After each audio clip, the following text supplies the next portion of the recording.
오늘 창세기 3장 1절부터 7절에 있는 내용의 말씀을 가지고 불순종의 죄, 순종으로의 회복이라는 주제로 여러분들과 함께 하나님 말씀을 나누고자 합니다. 여러분 다 강의안들을 다 받으셨지요? 참고해서 여러분들 함께 볼 수 있으면 같이 설교를 들으면 설교에 도움이 될 거라고 생각합니다. 여러분 열정이라는 말 뜻이 여러분들은 무엇이라고 여러분 생각합니까? 열정 그러면 떠오르는 게 뭐가 있죠? 뜨거움, 간절함, 외침, 큰 소리 막 이런 것들이 큰 동작들이 여러분 떠오르지 않습니까? 신앙적으로 열정 있다 그러면 큰 소리로 기도하는 사람, 찬양을 크게 부르는 사람, 박수치고 찬양할 때 뛰는 사람 이런 사람들을 보면 열정 있다 이런 말을 합니다. 봉사를 섬기는 것도 그래요. 자기를 희생하고 열심히 하는 사람에게 열정 있는 사람이다 라고 말합니다. 그런데 여러분 진짜 열정 있다라는 그런 말은 기도 소리가 크다고 열정 있는 것이라고 할 수 없습니다. 얼마든지 작게 기도해도 간절하게 열정적으로 기도할 수 있기 때문이죠. 봉사도 역시 사람들 눈에 띄지 않아도 성실하게 여러분 섬길 수 있습니다. 그러니까 보여지는 크기에 따라서 열정이 있고 없고가 드러나는 것이 아니라는 겁니다. 여러분 열정이라는 것은 열정이 있는 사람이라는 것은 자기가 하던 일을 멈추지 않고 꾸준하게 행하는 사람이 열정 있는 사람입니다. 자기가 맡은 바 하는 일들을 꾸준하게 행하는 사람. 여러분 공부에 열정 있다 그러면 시험 기간만 반짝 열심히 하는 사람이 아니라 정해진 시간을 지키면서 꾸준하게 행하는 사람에게서 열정 있다고 하는 것이죠. 만약 여러분들이 내 삶의 예배가 가장 중요하다. 내 삶의 원칙은 예배이다. 그래서 이 예배를 지키기 위해서 어떤 상황에도 타협하지 않고 예배 자리를 지키고 있는 사람이라면 예배에 열정 있는 사람이다 라고 할 수 있습니다. 저는 여러분들이 열정 있는 사람 되기를 축복합니다. 예배에 열정이 있고 삶에 열정이 있는 사람 되기를 간절히 소망합니다. 그래서 여러분 열정이 있다는 말은 꾸준히 행하는 것이기 때문에 신실함이라고도 할 수 있습니다. 여러분 신실하다는 말이 무엇이겠어요? 한결같다라는 겁니다. 만약 우리 안에 이런 열정, 신실함, 꾸준함이 없다면 여러분 어떻게 될까요? 신앙을 가진 사람이라 하더라도 이러한 열정이 없다면, 신실함이 없다면 신앙은 변질될 수 있다는 겁니다. 이것을 변질하지 않도록 지켜내야 되는 것이죠. 오늘 성경의 인물 중에 여러분 솔로몬 왕이 바로 그런 인물이 아닐까 싶습니다. 우리는 솔로몬 왕에 대해서 좋은 이미지를 가지고 있습니다. 지혜로운 왕이다. 하나님께 칭찬받은 왕이다. 그래서 여러분 솔로몬 하면 떠오르는 두 가지 사건이 있죠. 하나는 일천번제라는 사건입니다. 솔로몬 왕이 여러분 기브온으로 가서 제단을 쌓고 번제를 드립니다. 아마도 제단 위에 올려놓을 수 있는 제물을 올려놓을 수 있을 만큼 최대한 올려놓았을 겁니다. 수십 마리를 올려놓고 태워서 하나님 앞에 올려드린 것입니다. 그렇게 드린 번제물이 1,000마리가 넘었습니다. 하루는 어김없이 제사를 드리러 갔습니다. 그날 밤에 하나님이 솔로몬의 꿈에 나타나셨습니다. 하나님께서 말씀하시기를 솔로몬에게 너에게 무엇을 해주기를 원하느냐 나에게 소원을 말해보아라 라고 말씀하셨습니다. 여러분 이런 일들이 우리의 삶에 진짜 실제로 이루어진다면 여러분들은 무엇을 구하겠습니까? 저는 좀 똑똑하면 좋겠어요. 그러면 지혜를 구할 수도 있고 지식을 구할 수도 있겠죠.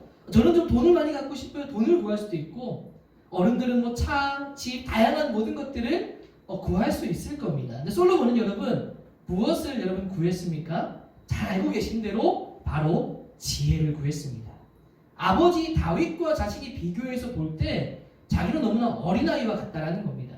그런데 이런 어린아이 같은 저에게 너무나 많은 백성을 하나님께서 맡겨주셨습니다. 제가 이 많은 백성들을 어떻게 잘 다스릴 수 있겠습니까? 하나님 이 백성들을 잘 다스릴 수 있도록 지혜로운 판결을 할 수 있도록 지혜를 더하여 주옵소서. 저에게 지혜를 주옵소서. 여러분 지혜를 구했다는 겁니다. 하나님께서는 솔로몬이 구한 것이 너무나 마음에 들었습니다. 하나님께서 말씀하시기를 야 네가 너를 위해서 오래 살고 싶은 장수도 구하지 않고 부유한 재물도 구하지 않고 원수를 향해 갚을 복수할 마음을 구하지도 않고 지혜를 구했구나. 내가 너에게 누구도 비교할 수 없을 만큼 뛰어난 지혜를 주마. 또 내가 구하지 아니한 부귀와 영화도 함께 주겠다라고 말씀하셨습니다. 여러분, 우리가 이걸 통해서도요, 하나님께 무엇을 구해야 될지를 우리는 한번 묵상해 볼 필요가 있습니다. 내가 원하는 것을 구하는 게 지혜롭지 않죠. 하나님이 원하는 것이 무엇인지를 발견하고 구하는 것이 여러분 지혜일 겁니다. 여러분, 솔로몬은 지혜를 구했는데 지혜뿐만 아니라 부와 명예를 가진 왕이 되었습니다. 여러분, 또 하나의 유명한 사건이 있죠. 바로 두 여인의 아이를 데리고 와서 서로 아이의 엄마라고 말하는 재판 사건입니다. 그때 솔로몬이 이런 판결을 내립니다. 아이를 둘로 나누어서 서로 가져가게 해라. 그러자 한 엄마는 이렇게 얘기하죠. 제가 흉내 한번 내볼게요. 좋습니다. 죄송합니다. 그렇게 합시다. 둘로 나누어서 가져갑시다. 그런데 또 다른 한 엄마는 울면서 차라리 제가 포기하겠습니다 하고 우는 겁니다. 저 아이를 저 엄마에게 주세요. 여러분, 그때 솔로몬이 그 아이를 반으로 가르지 말고 아이를 양보한 저 여자에게 주어라. 저 여자가 저 아이의 진짜 엄마다. 그때 같이 있던 사람들이 감탄을 하죠.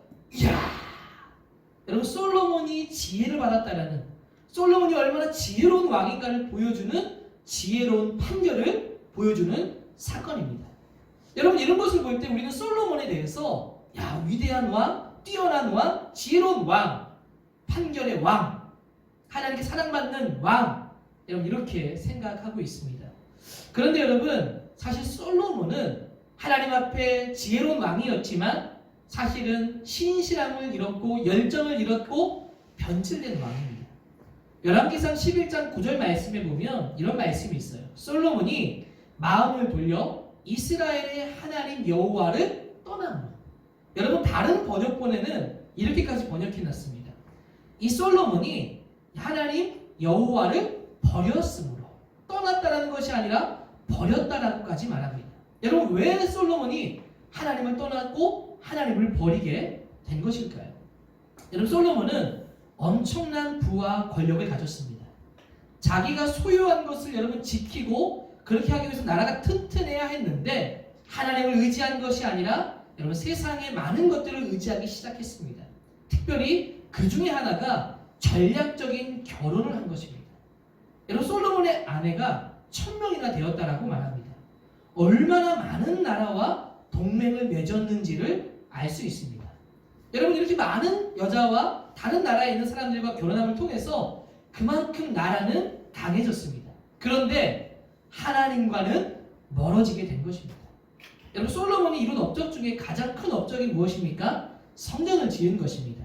다윗은 짓기를 원했지만 다윗은 손에 피가 많이 묻었기 때문에 안 된다. 너의 아들을 통해 짓겠다라고 하셨죠.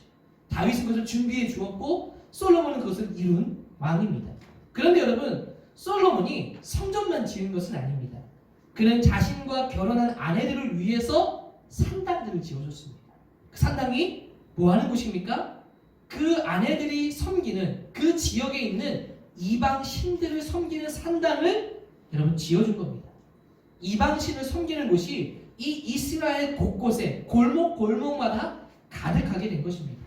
여러분, 이 산당의 목적은 이방 신을 섬기는 것도 있지만 또 다른 목적 하나는 우리나라로 치면 바로 대사관이 들어와 있는 것과 마찬가지입니다.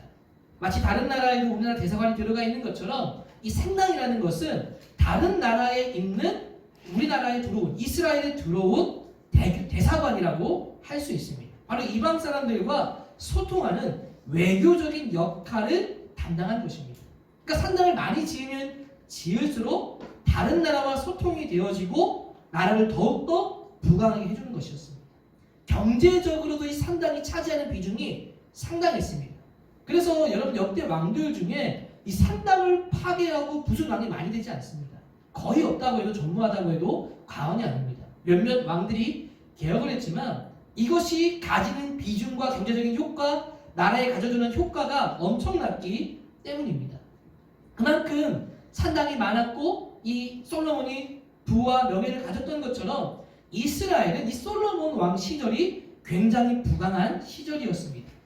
여러분, 이런 부강한 것들을 누리기 시작하자, 또 아내들을 통해 산당을 짓기 시작하자 솔로몬은 어떻게 되었습니까? 나라는 강해져 갔지만 하나님과는 점점 더 멀어지고 점점 솔로몬은 변질되기 시작합니다. 여러분 이걸 통해서 우리가 묵상할 수 있는 것은 너무나 큰 성공은 너무나도 쉽게 얻어지는 성공, 너무나 많은 것을 누리는 그런 성공은 영적으로 무뎌질 수 있다는 겁니다.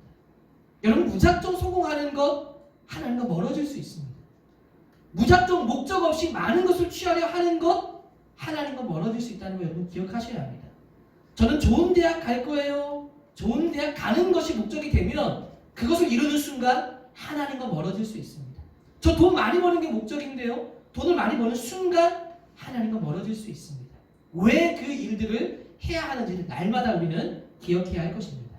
여러분 솔로몬은 큰 성공을 이루면서 영적으로 무뎌졌고 변질되어 갔습니다.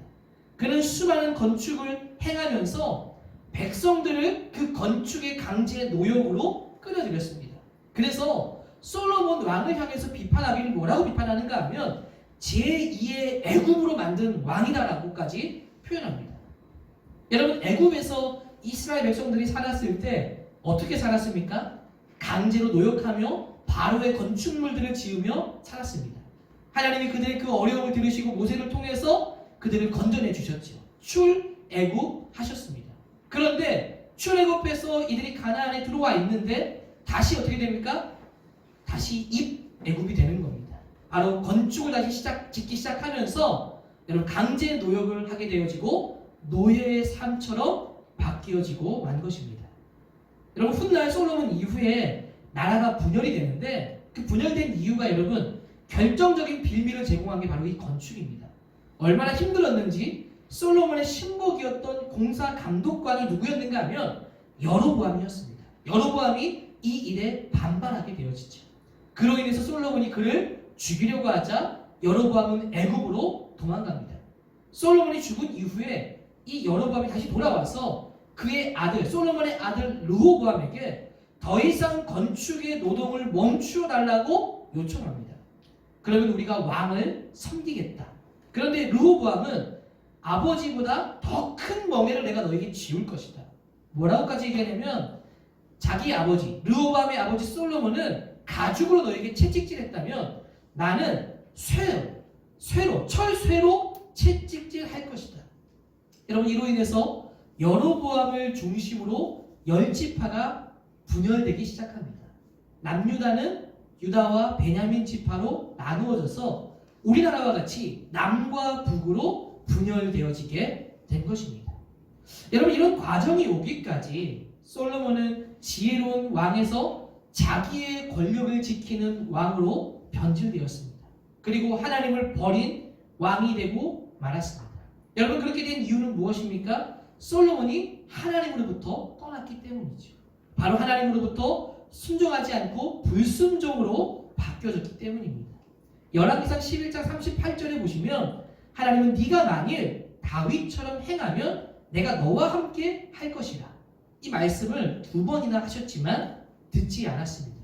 그대로 너가 행하면 순종하면 내가 너와 함께 할 것이다. 그런데 솔로몬은 불순종했다라는 겁니다. 하나님을 떠난 왕이 되었고 그 결과가 나라가 나누어지게 된 것입니다. 여러분 이걸 통해서 정말 우리가 중요하게 보아야 할 것이 무엇인가 하면 순종이 얼마나 중요한지를 보게 합니다. 여러분 순종은 정말로 중요합니다. 왜냐하면 순종은 하나님 나라를 이루어가는 방편이기 때문이죠. 여러분 오늘 말씀을 보시면 이것이 얼마나 중요한지를 더욱더 깊이 있게 볼 수 있습니다. 여러분 오늘 창세기 3장은 세상에 시작된 이야기와 그리고 인간의 죄의 시작이 어떻게 되었는지를 이야기를 통해서 우리에게 들려주고 있습니다. 이게 죄다라고 말해주지 않고 이야기를 통해서 말해준다는 겁니다. 여러분 이 이야기를 한번 들어보시면 죄가 어떻게 시작되었는지를 볼 수 있죠. 죄는 바로 불순종에서 시작됐다는 겁니다. 여러분 에덴 동산에 사탄이 들어왔습니다. 뱀이라는 동물 자체가 여러분 나쁜 것이 아니라 문제는 그 속에 사탄이 들어온 겁니다. 여러분 사탄은 타락한 천사입니다. 타락한 천사는 하나님을 대적했고 하늘에서 쫓겨났습니다. 그 타락한 천사는 마귀 또는 사탄으로 불리게 되어지죠. 요한계시록 20장 2절에 보면 용을 잡으니 곧 옛 뱀이요 마귀요 사탄이라. 바로 여기서 용을 잡으니 곧 옛 뱀은 창세기 3장에 나오는 그 뱀을 가리키고 그 뱀이 곧 마귀요 사탄이라고 말합니다. 여러분, 이 사탄은 영원한 불못에 빠지게 될 것입니다. 요한계시록 20장 10절과 15절에 보시면 그들을 미혹하는 마귀는 불과 유황에 던져질 것이다. 그들은 불못에 던져질 것이다 라고 말합니다. 그러니까 사탄은 자신들의 운명을 알고 있습니다. 그런데 왜 이렇게 하는 겁니까? 마지막 발악을 하는 것이죠. 하나님께 형상을 담고 하나님이 사랑하는 인간을 타락시켜서 하나님께 버림받게 하는 겁니다. 그리고 그들이 버림받게 되는 그 불행을 즐기는 것이 사탄입니다. 이 사탄이 여러분 하와를 유혹합니다. 질문이 이렇습니다. 하나님께서 이 모든 것을 먹지 말라고 하셨느냐? 질문이 교묘하죠. 다 먹을 수 있게 하나님 말씀하셨는데 야, 이 모든 것을 먹지 말라고 하였느냐? 대답을 할 수밖에 없게 만듭니다. 그래서 말하죠. 아니야. 모든 것을 다 먹을 수 있어. 단지 단 하나. 동산 중앙에 있는 나무 열매만 먹지 않으면 돼. 그것을 만지거나 먹으면 죽을 수도 있어. 여러분, 뱀이 이렇게 말합니다. 야, 절대로 죽지 않아. 하와는 죽을 수도 있어라고 말했는데 뱀은 절대로 죽지 않는다고 말합니다. 아마 이렇게 말했을 것 같아요. 야, 만진다고 죽는 게 말이 돼? 야, 그거 먹었다고 죽는다는 게 말이 돼? 너희들 왜 그거 먹지 말라고 했는지 아니? 하와가 뭔데? 이유가 뭔데? 여러분, 여기에 나오진 않지만 어떤 주석에서는요, 이 뱀이 하와에게 찾아왔을 때 대답할 때 하와가 놀라지 않는 것을 보면서 아마도 몇 번의 대화가 있었을 수도 있겠다라고 얘기하기도 합니다. 너무나 그 대화를 자연스럽게 받아들였기 때문이죠. 야, 너 그거 먹으면 안 돼. 왜 그런 줄 아니? 하와가 왜? 바로 너희가 이걸 먹으면 하나님처럼 너희 눈이 밝아지게 될까봐 그런 거야. 여러분, 하와가 그 이야기를 듣고 나서 나무를 바라보니까 여러분, 그 나무가 어떻게 보입니까? 먹음직스럽게도 보이고 탐스럽게도 보이는 겁니다. 여러분, 하와는 이런 유혹에 쉽게 넘어지고 말았습니다. 여러분, 왜 하와는 너무나도 쉽게 이런 유혹에 빠져버린 것일까요? 여러분, 이 하와의 마음속에 실제로 탐심하는 마음이 있었기 때문입니다. 사탄은 여러분 아무나 찾아가는 것이 아니라 이기적인 욕심과 탐심과 정욕을 가지고 있는 자들을 찾아갑니다. 그리고 그 마음을 유혹한다는 걸 여러분 기억하셔야 합니다. 그래서 여러분, 사도 바울도 내가 죄인 중에 괴수다라고 말하는데, 그래서 은혜 안에 거할 것이냐 죄 안에 거할 것이냐라고 말합니다. 여러분, 죄 안에 거하면서 내가 이걸 이길 것이다라고 싸우면 사탄의 유혹이 넘어질 가능성이 매우 큽니다. 어떻게 해야 됩니까? 자꾸 죄를 이길 거야라고 싸우려고 하는 것이 아니라 은혜 안에 있어야 하는 겁니다. 예배 자리에 가야 하는 겁니다. 말씀을 통해 은혜를 누려야 하는 겁니다. 그러니까 은혜 안에 거하는 것이 죄를 이기는 것이죠. 여러분, 하와는 넘어졌습니다. 결국 그것을 먹고 말았습니다. 먹어보니까 아무 일도 일어나지 않았습니다. 뭐야? 아무 일도 일어나지 않네? 그리고 그 남편에게 주었고, 남편도 하와의 모습을 보니까 아무 일도 일어나지 않네? 남편 아담도 먹게 되었습니다. 여러분, 이것이 바로 창세기 이야기를 통해서 죄가 어떻게 들어왔는가를 우리에게 보여줍니다. 죄의 시작은 바로 하나님의 말씀을 듣지 않은 불순종으로 죄가 여러분 시작되었다는 겁니다. 여러분, 그 죄의 결과는 창세기 3장을 통해 보면 어떻게 나타납니까? 자녀를 잉태하게 될 때 자녀를 낳는 것은 축복이었지만 고통을 수반하게 되었습니다. 수고와 땀을 흘려야 땅에 있는 소산물들을 먹을 수 있게 되었습니다. 하나님과의 관계는 깨지고 하나님을 피해서 숨게 되었습니다. 부부관계는 서로의 책임을 뒷떠밀면서 미루는 갈등 관계가 되었고, 완벽한 낙원인 에덴에서 쫓겨나는 신세가 되고 말았습니다. 여러분, 이것이 죄의 결과이고 비참하고 처참한 모습입니다. 하나님께 순종하지 않은 불순종이 여러분 바로 죄이고, 그 죄의 결과는 처참하다는 겁니다. 여러분, 죄의 시작이 바로 불순종이라는 것을 보여주면서, 자, 이 불순종한 이 죄악, 하나님 나라를 망친 이 죄는 어떻게 그러면 해결될 수 있는가를 창세기 3장 이후의 말씀이 이제 보여주고 있는 겁니다. 여러분 창세기 말씀만 보아도 어떻게 보여주고 있습니까? 창세기 5장 말씀에 가서 보면 누가 나오는가 하면 족보에 대한 이야기가 나옵니다. 그 족보를 보면 특징이 있습니다. 몇 살에 살았고 몇 살에 죽었는지가 나옵니다. 근데 오래 살았습니다. 오래 살았어요. 오래 살아는 사람 중에 이름들이 쭉 나오다가 그 중에 한 사람의 이름이 나오는데 그 사람의 이름이 뭐냐면 바로 에녹이라는 이름입니다. 왜 에녹이라는 이름이 나오게 되었을까요? 에녹은 죽음을 보지 않고 하늘로 올려졌기 때문입니다. 그는 왜 죽음을 보지 않고 하늘로 올려지게 되었을까요? 성경은 그가 하나님과 동행했다고 말합니다. 여러분 동행했다는 말이 무엇입니까? 하나님께 순종하며 살아갔다라는 말입니다. 여러분 창세기 3장의 불순종으로 제가 시작되었는데 에녹의 이야기를 통해서 순종을 통해서 하나님께서 이 나라를 회복시켜 간다는 것을 보여주는 것입니다. 순종으로 이루어가는 나라를 하나님께서 원하신다는 것을 보여준다는 것이죠. 창세기 6장에 가서 보면 누가 나옵니까? 노아가 나옵니다. 여러분 노아 시대 때는 어떤 시대였습니까? 6장 말씀에 보면 사람들이 생각하는 것이 모든 것이 악할 뿐임을 보셨다라고 말합니다. 그러니까 보는 사람들마다 다 악했다라는 거예요. 그런데 그 중에 당대에 의인한 사람이 있었는데 그가 누구냐? 노아였다라는 겁니다. 노아 역시 어땠습니까? 배를 지으라고 했을 때 하나님 말씀에 순종함으로 구원을 받게 되어지죠. 죄는 불순종으로 시작되었지만 창세기 6장을 통해서 하나님 나라는 어떻게 다시 회복되어 갑니까? 불순종은 순종을 통해서 회복되어져 간다는 겁니다. 창세기 12장에 누가 나옵니까? 믿음의 조상 아브라함이 나옵니다. 아브라함 역시 어땠습니까? 보토 지쪽 아버지 집 떠나 내가 지시할 땅으로 가라 라고 말씀하셨을 때 그 말씀의 순종함을 통해서 약속의 땅에 오게 되어집니다. 약속의 아들을 얻게 되어집니다. 죄는 불순종으로 시작되었지만 하나님은 순종함을 통해서 하나님 나라의 역사를 이루어 가신다는 겁니다. 여러분 히브리서 5장 7절에 보시면 여러분 이런 말씀이 있죠. 그가 아들이시면서도 받으신 고난으로 순종함을 배워서. 여러분 바로 예수님을 이야기하는데 예수님께서 하나님의 그 언약을 여러분 어떻게 성취하셨습니까? 순종함을 통해서 여러분 이루어 가셨다는 겁니다. 그런데 히브리서 5장 7절에 여러분 순종함을 배웠다라고 말합니다. 여러분 예수님이 하나님의 아들인데 배울 것이 뭐가 있습니까? 그런데 예수님은 순종함을 통해 배웠다라고 말합니다. 이것은 모르는 것을 알게 되었다는 것이 아니라 순종함을 통해서 죽음의 무게와 고난을 경험했다는 겁니다. 쉬운 예로 내가 비행기를 타는 것과 여러분 비행기를 타본 것은 다른 것이죠. 예수님은 알고 계셨지만 경험한 것은 아니었습니다. 그것을 경험했다는 것을 순종의 표현으로 배웠다는 표현으로 말씀하신 것이죠.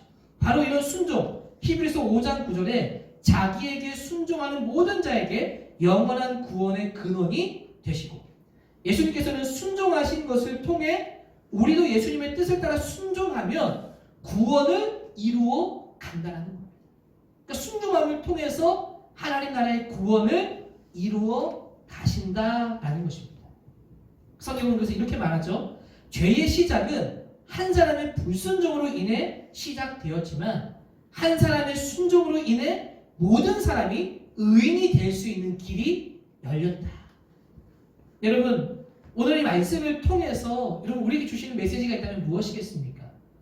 죄는 불순종으로 시작되어서 타락되었지만 이 불순종의 죄악은 어떻게 회복되느냐? 순종함을 통해서 회복되어져 간다는 겁니다. 여러분 우리가 어떻게 살아야 하겠습니까? 어떤 삶을 하나님께서 원하실까요? 어떻게 항상 하나님 나라를 이루어가는 삶을 살아갈 수 있겠습니까? 순종함을 통해서 이 나라를 회복해 간다라는 겁니다. 여러분 그러기 위해서 어떻게 해야 되겠습니까? 하나님 말씀에 귀를 기울여야 합니다. 여러분 모르면 순종할 수 없습니다. 여러분 모르는 것도 죄입니다. 예수님을 몰랐다고 해서 그가 죄인이 되지 않는 것이 아닙니다. 우리는 끊임없이 말씀을 들으면서 순종하는 삶으로 나아가야 합니다. 여러분 그런 삶을 살 때 사탄은 아마 우리를 가만두지 않을 겁니다. 우리의 이기적인 욕심을 터치할 것이고 우리의 마음을 터치할 겁니다. 하와를 유혹하고 아담을 유혹한 것처럼 여러분 우리를 유혹하고 흔들 것입니다. 아니면 솔로몬처럼 성공을 거두어서 변제시킬 수도 있고 내 욕심의 탐심을 따라 성공하면 된다라고 생각해서 하나님과 멀어지게 만들 수도 있습니다. 그러나 우리의 삶이 하나님 말씀 듣기를 기뻐하고 그것을 기쁜 마음으로 순종하면 여러분 하나님이 우리를 도와주십니다. 우리의 마음을 회복시켜 주신다는 겁니다. 여러분 믿음으로 관념으로 그치는 것이 아니라 정말 행함 있는 순종함을 통해서 하나님 나라를 여러분 삶 가운데 회복할 수 있게 되기를 주의 이름으로 축복합니다. 그러면 하나님께서 여러분들을 도우시고 인도해 주실 겁니다. 그리고 은혜를 부어 주실 줄로 믿습니다. 불순종으로 시작된 죄악된 세상에 하나님 말씀으로 순종함을 통해 하나님 나라를 이뤄가는 우리 모든 고등부가 되기를 주의 이름으로 축복합니다. 우리 말씀을 기억하면서 함께 기도하면 좋겠습니다. 여러분 죄의 시작이 불순종입니다. 그러나 하나님은 그 불순종한 이 죄로 시작된 세상을 순종함을 통해서 하나님 나라를 회복해 가신다는 겁니다. 우리가 하나님 말씀을 듣게 하시고 하나님 말씀을 순종하는 삶이 되도록 기도합시다. 무엇보다 우리가 알아야 합니다. 하나님 말씀을 깨닫게 하시고 묵상하게 하시고 알아가게 하여 주옵소서. 그리고 우리를 많은 것들이 유혹해 올 것입니다. 사탄이 솔로몬을 변절시키는 것처럼 사탄이 하와와 아담을 유혹하는 것처럼 우리의 이기적인 욕심을 터치하고 우리의 마음을 흔들어 제낄 겁니다. 여러분 그때 우리가 흔들리지 않고 온전히 주를 바라보며 순종함으로 나아가게 하여 주옵소서. 여러분 이 하와가 왜 넘어졌습니까? 의심했기 때문이에요. 여러분 의심을 거두어야 합니다. 믿음으로 승리하게 하여 주옵소서. 이 말씀을 기억하면서 함께 기도하면 좋겠습니다. 기도하겠습니다.